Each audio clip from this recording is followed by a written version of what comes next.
하늘이여 우리 황제를 도우소서.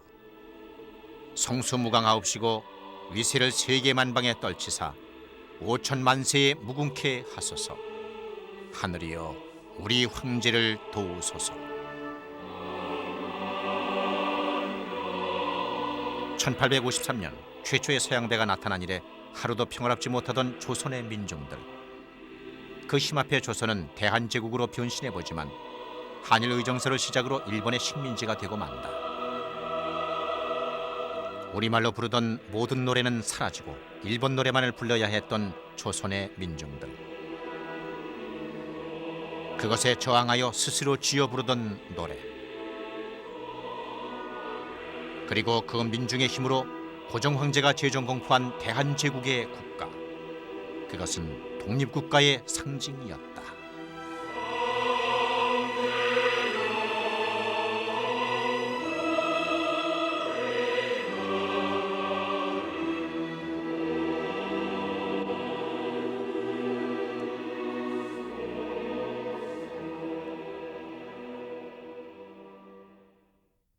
나라가 망하자 망명해서 아버님이 가는데 따라서 중국으로 가서 쭉 거기에서 이제 자라나면서 그러니까 그것이 바로 독립운동의 기지였어요. 독립군들이 그 훈련을 하고 애국가 부르고 젊은 사람들은 독립군가를 부르고.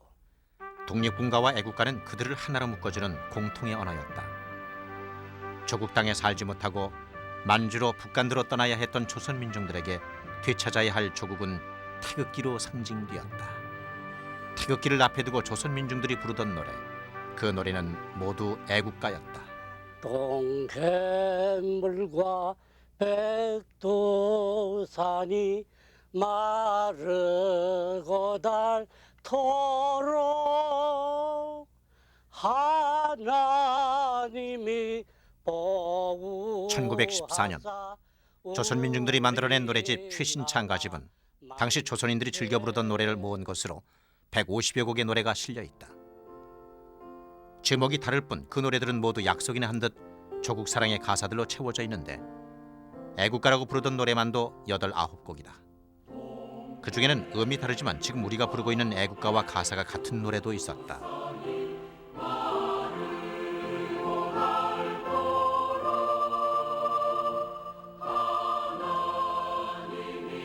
1919년 3.1운동이 들불처럼 번질 수 있었던 것은 이렇게 조선 민중이면 누구나 부르던 노래. 곡이 다르고 가사가 달라도 조선 민중이 모이면 태극기를 꺼내들고 함께 부를 수 있었던 노래가 있었기 때문이다.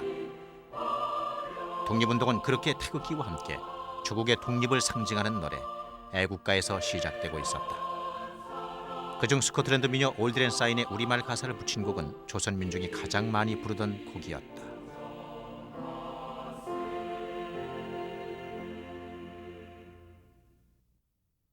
한국의 오랜 역사와 문화에서 기층민중들이 합의해 놓은 그런 음악적 구조와 가장 친화력 있는 음악이 빨리 들어오는데 그중에 대표적인 게 올드랭 사인이었기 때문에 그 노래에다가 동해물과 백두산이 이걸 했던 거죠. 그리고 동해물과 백두산이도 어느 한 사람이 가사를 지은 게 아니라 하나님이 보호하사 우리나라 뭐 만세 이런 후렴 구절 같은 경우는 그 한 사람이 만든 게 아니라 수없는 사람들이 이미 애국가 재정운동을 하면서 A라는 사람이 짓고 B라는 사람이 짓고 C라는 사람이 짓고 공동으로 만들어 놓은 그런 가사였거든요. 식민지가 되기 이전 1890년대 이미 조국의 앞날을 염려하던 독립협회는 신문을 통해 독립운동을 시작한다. 그것의 하나로서 애국가 부르기 운동이 제안되는데 1896년 9월 독립신문은 논설에서 매일 국기에 격리하고 애국가를 하나 지어 부르되 그 애국가를 지을 때 외국 사람을 청하자고 했다. 서양식의 국가를 짓자는 것이었다. 그러나 서양식으로 작곡을 한다는 것은 불가능한 일이었다. 그런데 그 서양 노래의 가사만 바꾸는 것, 그렇게 부르기 시작한 노래들, 그것은 분명 애국가였다.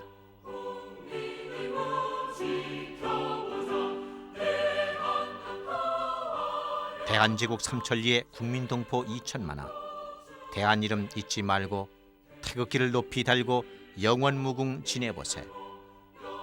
때로는 서양 민요에, 때로는 일본 동요에, 중요한 것은 가사의 내용이었다.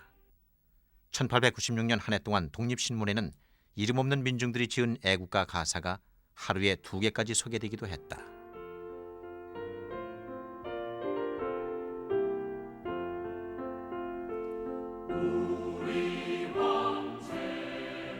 우리 황제폐하 천지일월 같아 만수무강, 산 높고 물 맑은 우리 대한제국.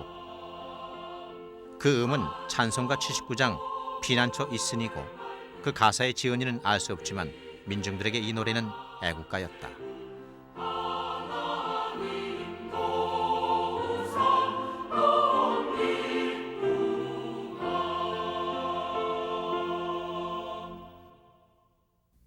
얘기할 때는 1890년대 중반이요.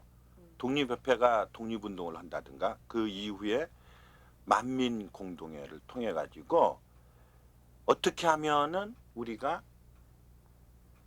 나라를 사랑하는 그런 운동을 구체화할 거냐라는 것이 이게 모아지면서 수많은 노래들을 만든단 말이에요. 그래서 지금까지 어떤 노래가 유행적 차원이 아니라 하나만 이렇게 하는 게 아니라 그러한 독립을 해야 되고 애국을 해야 된다라고 하는 내용으로 그 수많은 그런 노래들이 만들어지고 그걸 통해서 운동을 해요. 말하자면 독립운동을 하는 것이죠. 그러한 점에서 그 당시 나와 있는 거 이게 1895, 96에서부터 계속해서 수많은 노래들이 애국가로 이렇게 범칭으로 두루 쓰이는 용어가 됐거든요. 이제 그 안에 이제 학도가라든가 뭐 운동가라든가 뭐 체력단련가라든가 뭐 이런 수많은 제목은 붙어 있어도 그런 수많은 다른 노래들을 합쳐서 통상 사람들이 애국가라고 그랬어요. 애국가 운동은 유행처럼 번져나갔다. 민중들에게 힘을 얻은 고종은 1897년 궁으로 돌아와 기우로 가던 조선을 대한제국으로 일으키고자 한다. 서양 세력을 이기기 위해 서양을 배우는 것. 고종은 황제기를 만들고 모든 것을 서구식으로 바꾸기 시작했다.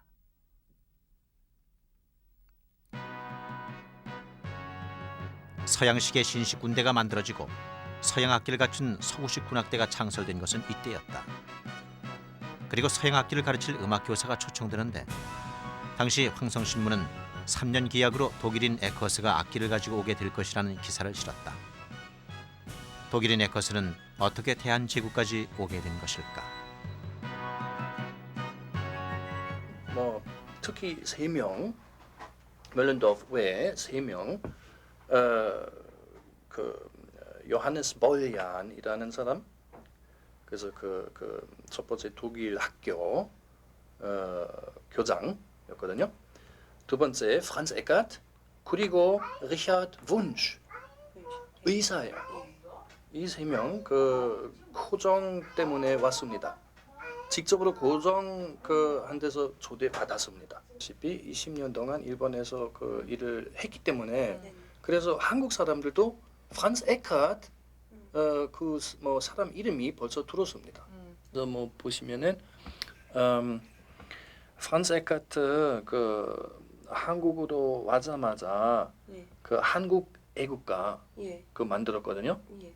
그거 때문에 그 고종한테서 이거 받았습니다. 아, 너 훈장이야. 예, als Franz Eckert nach Korea kam, war europäische Musik schon bekannt. Das ist keine Frage. Durch viele Kriegsschiffe, die nach Korea gekommen sind, durch Militärmusik kannte man in Korea schon europäische Musik, hat sie aber nicht selbst spielen können. Also Koreaner, es gab keine koreanischen Musiker, die diese Instrumente spielen konnten. Ob, Fied bleibt sitzen, ob Franz Eckert jetzt als erster Instrumente nach Korea importiert hat durch die deutsche Firma Karl Wolter, Meyer und Co., das ist nicht wichtig, meiner Meinung nach. Wichtig für Koreaner wichtig Franz Eckert betreffend, ist für mich, dass Franz Eckert die erste koreanische Nationalhymne komponiert hat.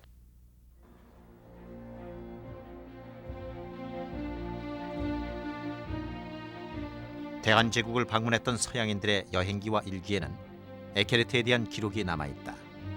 그 책 속에는 고종 황제의 사진이 실려 있기도 하고 에케르트와 찍은 사진이 들어있기도 하다. 그런데 그들은 에케르트를 황실 상인 지휘자라고 소개했다.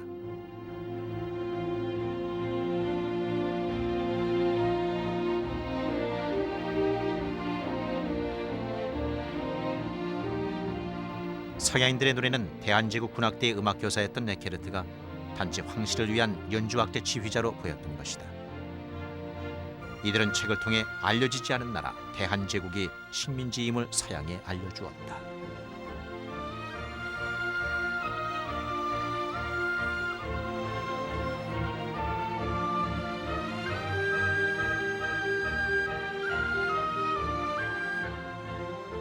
Und einerseits muss man sehen, dass damals Korea sehr weit weg war. Das war noch eine Zeit der Segelschiffe zum großen Teil, wo es sehr lange brauchte und wo man nicht so sehr viel über Korea wusste. Aber in der Zeit gab es natürlich eine ganz große Schicht in Deutschland, die sich für die Welt interessierte, die Weltreisen unternommen haben, um die Welt kennenzulernen, und zwar nicht nur wie ein Tourist, sondern die blieben 1-2 Jahre in einem Land, um es wirklich zu studieren. Und dazu gehörte natürlich auch, dass man besonders geehrt war, wenn man von so einem Land eingeladen wurde, um dort zu wirken und mitzuhelfen, etwas aufzubauen, was man als etwas Gutes angesehen hat. Und deswegen war in Deutschland das eine große Ehre, in ein solches Land eingeladen zu werden. Und zum Beispiel Dr. Wunsch, der hier als Arzt des Königs war, oder Boljan, der auch vom König eingeladen war, oder eben auch Franz Eckert, wurden als eine Auszeichnung hierher geschickt.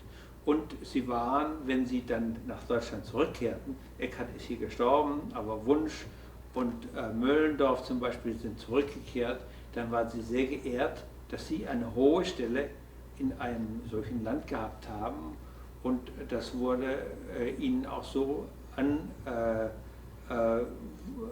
wurde ihnen geehrt, dass sie dann meistens auch noch Bücher darüber geschrieben haben. Jeder wollte wissen, wo waren sie und was haben sie da gemacht, aber auch, was haben sie geschafft und was ist das Ergebnis ihrer Mission gewesen. 대한제국을 방문했던 많은 서양인들 중에 미국인 선교사 알렌은 에케르트에 대한 정확한 기록을 우리에게 알려주고 있다. 그의 이름은 이 책 속에서 모두 3번 등장하는데 에케르트가 도착한 것은 1901년 2월 19일. 같은 해 9월 7일에는 그에게 교육받은 군악대가 서양 음악을 연주했다고 기록했다. 그리고 다음 해인 1902년 7월 1일자에는 대한제국 국가가 인쇄됐다고 기록돼 있었다. 인쇄된 대한제국의 국가. 그 악보가 세상에 알려진 것은 1970년이었다.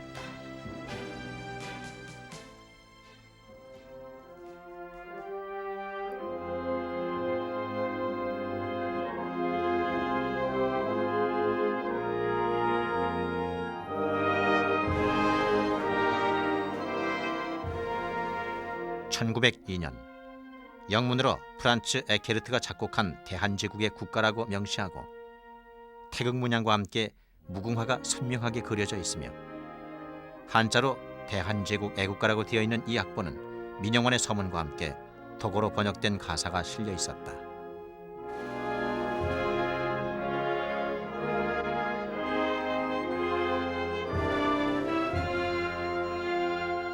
악보는 10장 중에서 4장이 겨우 남아 있었으며 플룻, 오보에, 클라리넷, 코넷, 호른 등 18개의 악기로 연주할 수 있게 돼 있었다.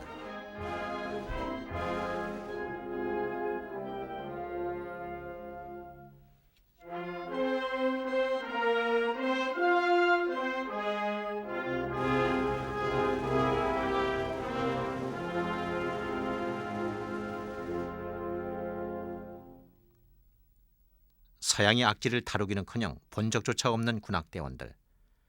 그러나 에케르트는 도착한 지 단 7개월 만에 그들과 서양 음악 연주회를 가졌다.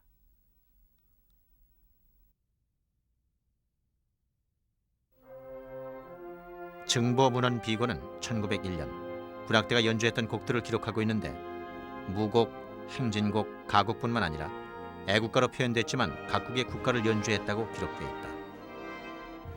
그런데 거기에 대한제국의 국가가 포함되어 있었다. 1901년 이미 대한제국의 국가가 있었다는 것이다. 국가나 또 대한제국의 태극기는 이미 국가적인 사업이었었어요. 그래서 그것을 조성소를 만들어서 아주 거대한 프로젝트로 그걸 수행을 한 상황에서 프란츠 게르트가 들어왔기 때문에 대한제국 애국가도 만들었고 태극기뿐만 아니라 국가를 상징하는 여러 가지 상징물을 만들어냈었던 거거든요. 그런데 그 상황이 너무나 빨리 한일 의정서를 1904년에 만들어서 그 1904년이 되어버렸기 때문에 벌써 통감부 시대가 되면서 그것을 금지시키는 분위기로 이미 가버렸던 거고요. 그리고 그것을 가르치기에는 우리나라의 음악 교과가 근대 학교에 없었어요. 근대 학교가 창가를 음악을 이런 것을 노래를 가르칠 수 있는 상황이 되려면은 거의 다 1910년까지를 갔어야 됐거든요. 그렇기 때문에 그 노래들을 가르치는 것이 이미 대중화를 할 수가 없는 시대적 상황이었어요. 그렇게 대한제국 국가는 탄생됐지만 민중들은 대한제국 국가를 알 수 없었다. 일본 서양음악 도입을 주도했던 메가타가 1904년 이미 대한제국에 들어와 있었으며 1906년부터 소학교에서는 일본식 음악 교육이 시작돼 있었다. 그러나 이렇게 배운 일본 노래 역시 가사가 바뀌기는 마찬가지였다. 사미다사니 고와사모 와스레 구라이오 미치오 다다히도리 도세 후다리와 고노요대와 이렇게 불러서 하려고 이건 이제 한국말로 뭔지 잘 모르니까 내가 이제 먼저 한 그런 학생들한테 야 이거를 이제 내가 일본말로 배웠는데 한국말로 좀 하면 뭐냐 해서 보더니 책을 보더니 장안의 전살에도 치여 있으면 사람의 눈을 기워 나오련만은 그렇게 해줬어. 그게 무슨 뜻이에요? 응? 그게 무슨 뜻이에요? 무슨 뜻이냐면 우리가 이제 일본 놈한테 잡혀서 살지 않았어 그때. 그러니까 그 일본 놈한테 이제 일본 놈이 그 들으면은 그냥 박아야로 뭐 누구 막 그냥 때리고 그래요. 그거 일본 놈이 그 부르는데 들으면요. 저희한테 얽혀가지고 헤쳐나오지. 지어 있으면 풀르고 나올 거 아니야. 그놈들 때려 붙이고 그거야 그 의미요.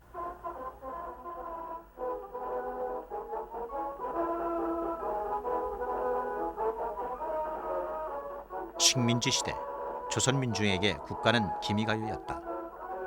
1914년 만주의 독립군 학교에서 발간된 최신 창가집의 국가는 분명 한글로 되어 있는 애국가였지만 같은 해 국내에서 조선 총독부가 발간한 신편 창가집의 국가는 일본의 국가인 기미가요였다. 일본어를 국어로, 기미가요를 국가로 천황에게 충성을 맹세하면서 조선의 아들, 딸들은 자라나야 했다.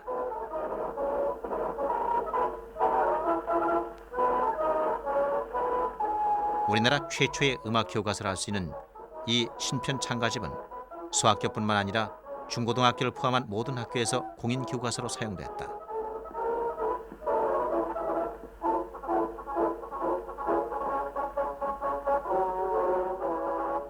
처음으로 서양 음악 교육이 실시됐지만 그렇게 배운 서양 음악은 일본식으로 재해석된 일본 음악일 따름이었다.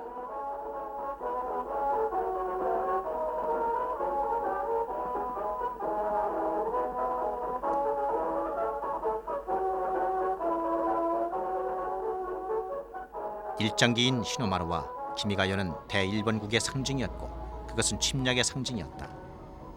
그런데 그 기미가요 역시 대한제국 국가를 작곡한 에케르트의 곡이라고 알려져 있다.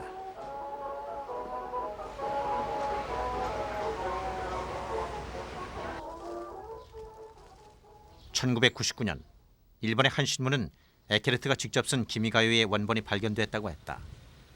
그것이 보관되어 있는 곳은 일본 방위연구소의 전사부였다.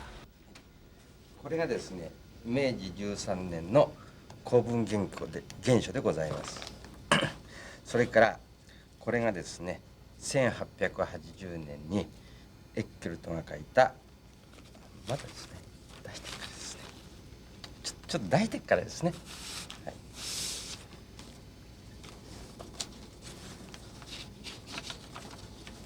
これがですね、1880年にエッケルトが書いた楽譜です。キムガヤの楽譜です。なおここにエッケルトのサインがございます。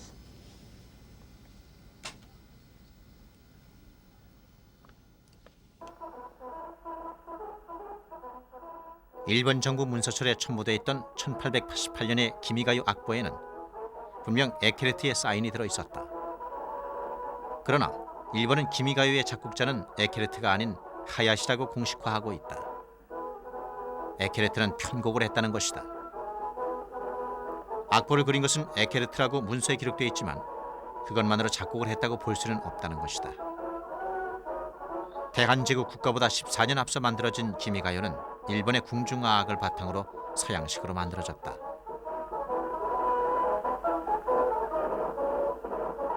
당시 일본은 서양 음악 교육을 전담하는 음악 취조소 등을 세우고 많은 서양 음악가를 교사로 채용해 그들로 하여금 일본 전통 음악을 서양식으로 재정리하고 있었다.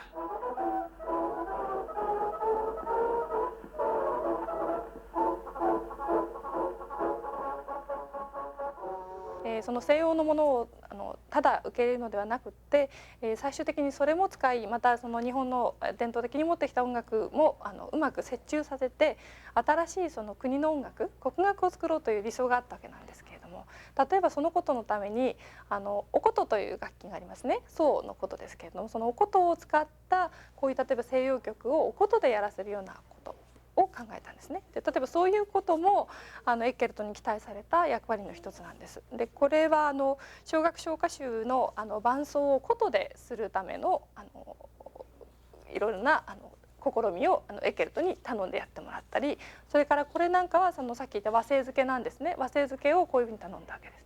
これもやはり当時まだ日本人で和製漬けですね、和製をつけられる人っていうのはいないんですね。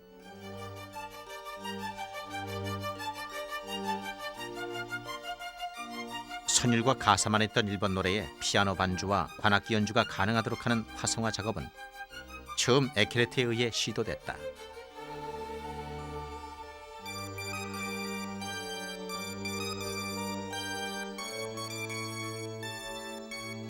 음악 취조소였던 동경예술대학에 보관돼 있는 에케르트의 유품은 그가 채보한 일본 노래와 편곡한 악보들이 대부분이었다. 이렇게 일본 정부에 의해 채용된 서양 음악가들이 만들어낸 일본식 서양 음악은 우리에게 그대로 이식된다.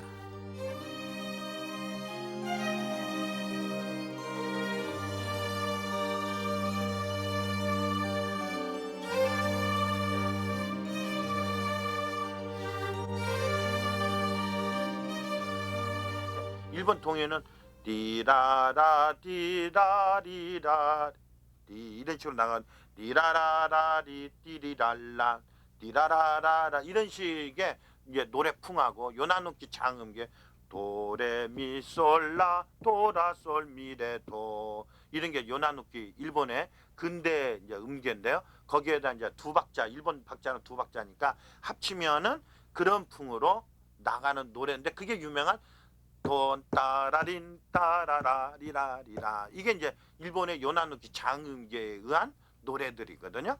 이런 복합적인 거 말하자면은 일본의 민요음계, 일본의 뭐 율음계, 일본의 요나누키 음계, 그리고 서양식 오음음계, 서양식 장음계 이런 것들로 일본에서 전부 일본식으로 해석된 창가집을 통감부가 학부를 통해서 한글로 바꾸어서 그 노래들이 불려졌다 이 말이에요.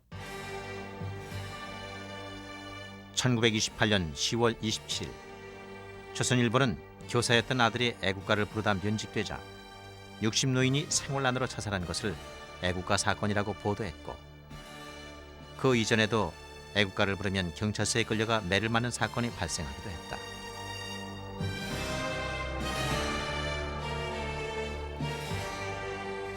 조선민중에게 허가된 노래는 일본 창가나 일본의 군가였다. 민중들 속에 입에서 입으로 전해지던 애국가, 그것은 일본에 대한 저항으로 신문들은 그것을 모두 애국가 사건이라 했다. 1995년 10월에 일본 외무성 애교사령관에 출장을 가게 되었습니다. 일본 외무성 애교사령관에서 문서를 찾다 보니까 불령단 관계 사건이라는 게 나왔습니다. 불령단이라는 것은 일본에 반항하는 조선인을 뜻하는 것으로서 독립운동가를 지칭하는 것입니다. 최신 참가집 또한 1914년도에 간도에 있는 일본 총영사관에서 독립운동가를 탄압하기 위하여서 압수한 것으로서 본국 외무성에 보고한 문건의 부속서류로 첨부되어 있었습니다.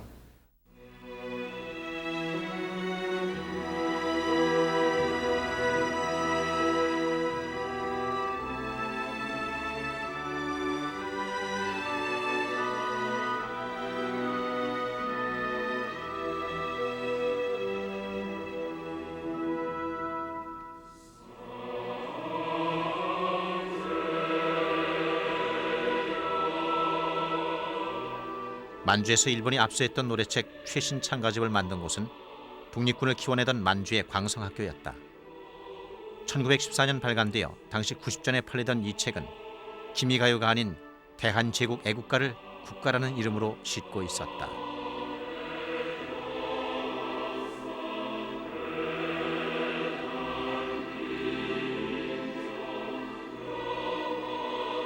소리내 부를 수 없어 입에서 입으로, 손에서 손으로 전해지던 수많은 애국가를 묶어 노래집으로 만든 것이다.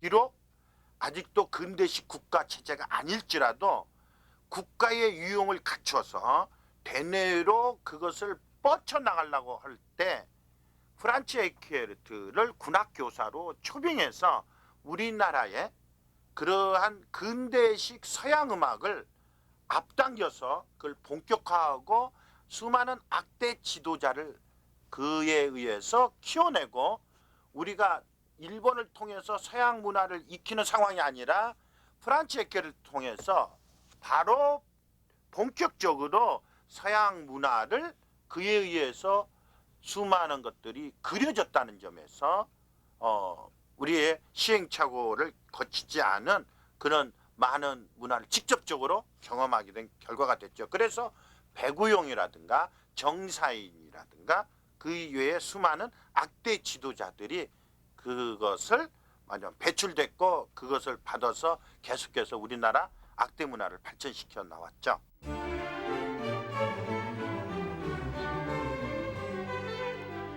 미국인 헐버트에 의해 1901년 창간된 월간 잡지 코리아 리뷰는 1904년부터 1906년 폐간될 때까지 일본을 비판하는 반일 잡지였다.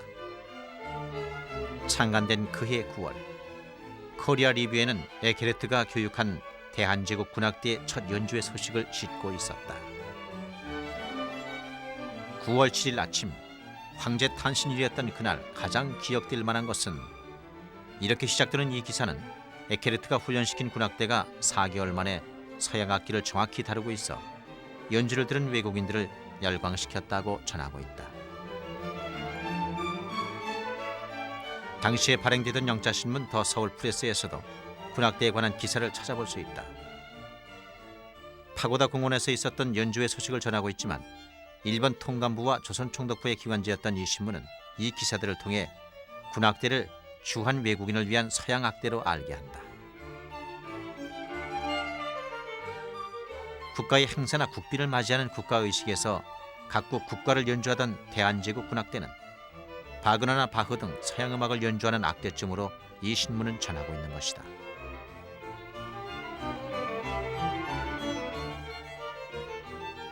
파고다 공원에서 군악대의 연주 소리가 완전히 사라진 것은 1917년. 에케르트가 종로구 후연동에서 죽음을 맞이한 그 다음 해였다. 우리나라 최초의 플룻 연주자, 코넷 연주자들이었던 대한제국의 군악대원들. 그러나 그들은 거리의 악사로 전락해간다. 교통사진을 상연할 적에 변사들이 해설을 해주고 또 처음 시작할 적에 이 사람들이 조금 연주를 해가지고 그 분위기를 돋궈주었고 특별히 그때 또 성행하던 것이 서커스단입니다. 서커스단인데 서커스 자체에서도 이들의 연주가 필요했겠지만은 주로 호객 행위를 하는 북치고 장구치고 나팔 불고 한다는 얘기가 그때 나온 겁니다. 그래서 거리를 돌아다니면서 이렇게 순회하면서 서커스에 광고를 하고 또 영화 광고를 하고 이러한 일을 했던 것이 주로 이 출신들입니다. 그 중에 특별히 재능 있고 필요로 한 사람 같은 예를 들면 정사인 씨 같은 분은 1916년에 에켈트가 서거하자마자 그 개성 그 송도 고보로 그 초청을 받아갔습니다. 플룻 연주자였던 에케르트의 제자 정사인은 경성관현악단에서 활동하기도 하는데 그가 작곡한 곡 내 고향을 이별하고는 홍난파의 봉선화와 함께 일제시대 때 가장 많이 불려지던 곡 중에 하나이다.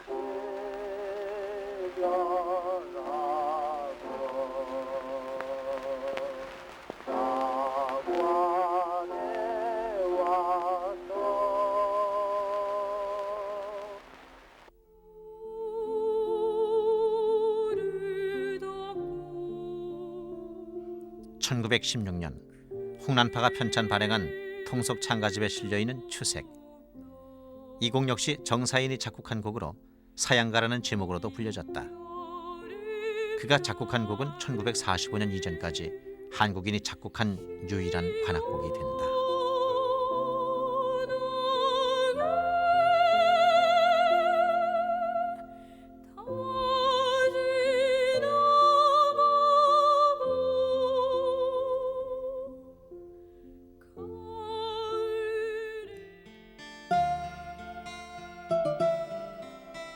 서양 음악을 교육받았던 에케르트의 제자는 국립국악원에서도 만날 수 있다.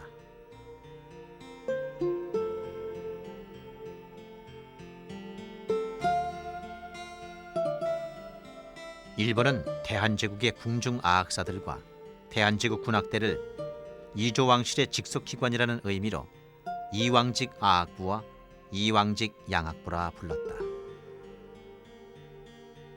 그중 이왕직 양악부는 곧 해체되고 아악부는 지금의 국립국악원이 된다.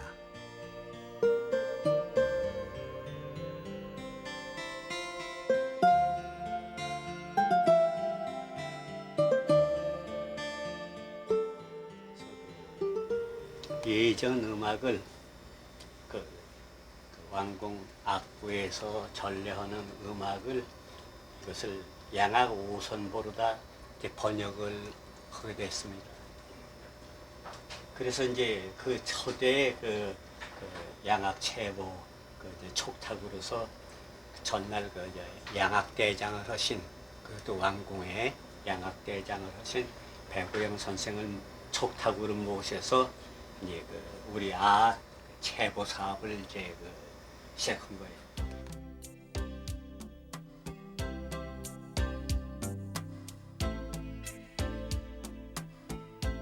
에케르트의 제자 백우용은 클라리넷 연주자로 양악대 군악장을 지냈다. 그가 국악원에 오게 된 것은 1928년.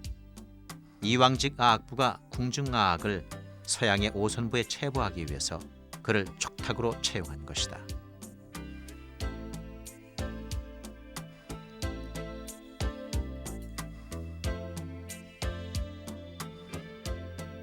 백성과 함께 부른다는 의미의 여민낙은 우리나라 궁중아악에서 매우 중요한 곡으로 총 연주 시간이 1시간을 넘는다. 백우용은 여민낙 전체를 체부하여 200여 장이 넘는 악보를 남긴다.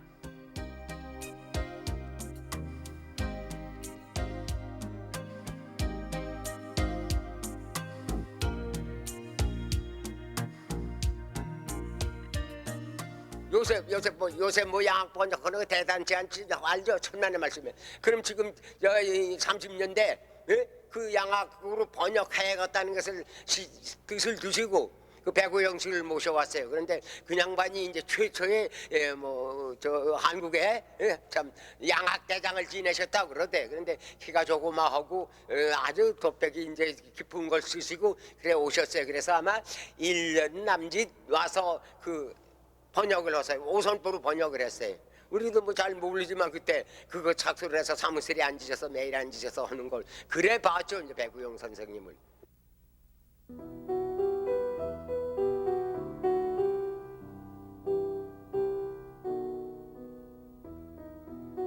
에케르트의 지휘로 대한제국 국가가 처음으로 연주됐던 덕수궁의 연회장. 그러나 대한제국의 멸망과 함께 대한제국의 국가는 제대로 불려지지도 못한 채 사라지게 된다. 외국인에 의해 만들어지고 그 가사가 전제 왕권의 충분 애국을 강조해 민중의 요구를 담아내지 못한 한계는 가지고 있지만 대한제국 애국가는 우리나라의 최초의 공식 제정된 국가였다. 서양식이지만 궁중아악을 바탕으로 오음기로 작곡된 대한제국 애국가는 민요가락에 익숙했던 민중들이 쉽게 따라 부르기 어려운 곡이었다. 배우지 않으면 부를 수 없었던 곡. 그러나 백성들에게 자기 나라의 국가를 가르칠 수 없었던 대한제국은 민중들에게 대한제국의 국가를 들려주지도 못한 채 소멸됐고 에케르트의 이름 역시 함께 잊혀지게 된다.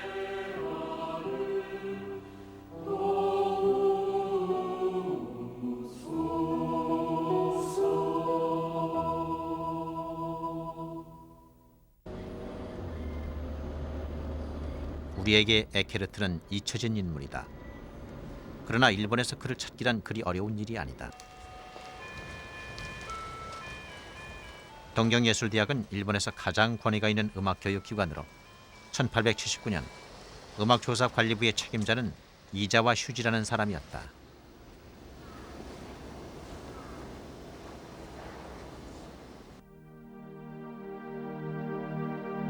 에케르트는 1883년부터 약 2년간 이곳에서 음악교사로 있었다.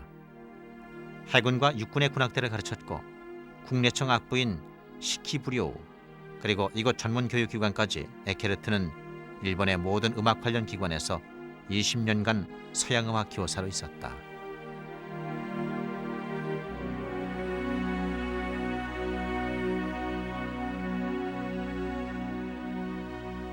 일본 외교 사료관에는 일본 정부가 에케르트에게 어떤 입장이었는지를 말해주는 기록이 있다.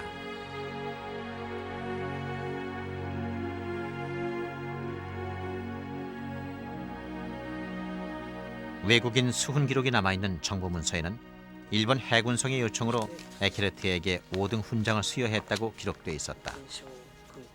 그것은 기미가요의 편곡자에게 주는 훈장이 아니라 서양 음악을 전해준 음악 교사에게 내린 훈장이었다. 일본에서 20여 년간 에케르트가 작곡한 곡은 기록돼 있는 것만 10여 곡이 넘는다. エッケルトはですね、いろいろ記録見ますとかなり日本でもって作曲もしているようでございますけれども、実際に楽譜そのものはあまり残っていないんです。それで私は一度定期演奏会で演奏したことがあるんですが、太鼓線行進曲というのがございます。これは中国の民進楽の太鼓線という曲を取り入れた曲でですね、非常にその雰囲気がよく出た作曲ではないかと思っております。それともう一つ昭和天皇が亡くなられた時の大喪の礼の時にですね、これは海軍では愛の極みと言ってたそうでございますが、陸軍では悲しみの極みということで、当時のマスコミはみんな悲しみの極みという題名で放送しておりましたけれども、その曲は私自身大喪の礼の際に皇居前の二重橋交差点のところでもって指揮をして演奏しております。これは明治32年にできた曲かと思いますけど、非常にいわゆる早々行進曲の雰囲気が十分に盛り込まれている素晴らしい作品ではないかと思います。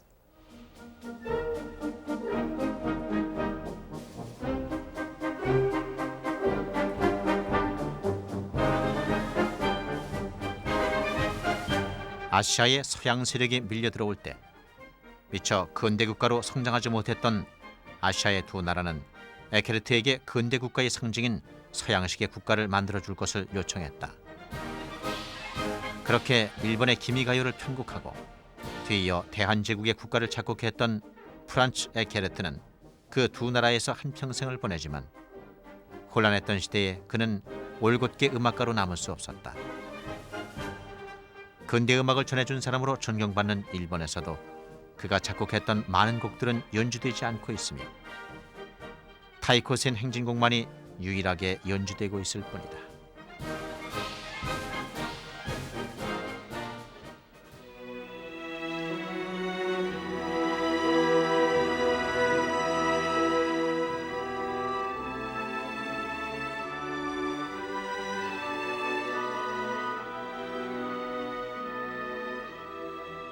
자신이 작곡한 대한제국 애국가의 운명을 미처 알 수 없었던 프란츠 에케르트. 국민들이 볼 수 없었던 국가를 작곡하게 된 그의 이름은 그렇게 우리에게 잊혀졌다. 그러나 타이코센과 함께 대한제국 애국가가 현재 악보가 존재하는 그의 유일한 작품이다. 1919년 그 만세 부르던 그 전날 저녁에도 저 기숙사 뒷방에 가서 이불을 문에다가 치고, 그리고 저는 사벌을 갖다 놓고 이렇게 그려고, 이 팔괘도 그릴 줄 몰라서 그냥 이렇게 하고 여기다가 둘 넣고 여기다가 셋 넣고 그러고 나갔어요.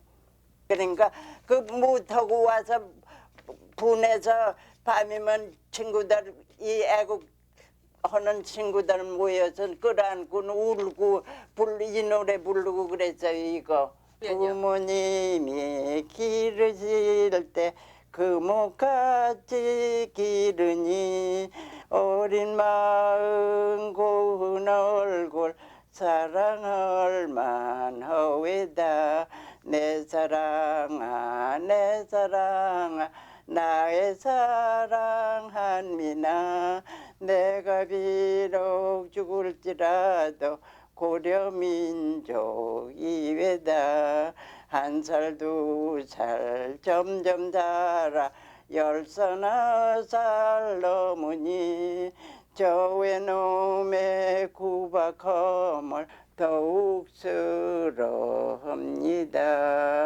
내 사랑아 내 사랑아 나의 사랑한미나. 내가 비록 죽을지라도 고려민족이외다. 노래 못해요 나는.